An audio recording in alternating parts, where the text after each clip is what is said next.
Welcome back to the channel.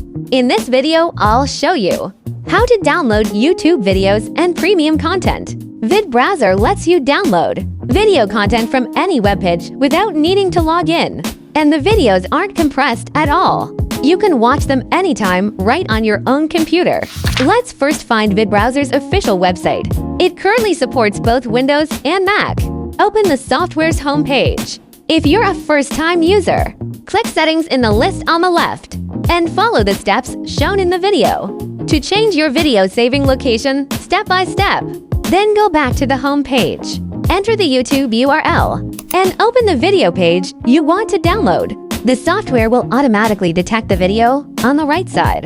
We click the Download button. In the Download panel on the left, you'll find the video currently downloading. The download speed depends entirely on your internet speed. Once it's done, open the local folder and double-click to open the video. Let's compare it with the original.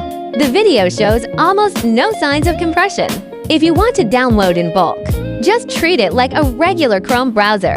Open multiple windows and repeat the same steps. Thanks for watching. See you in the next tutorial.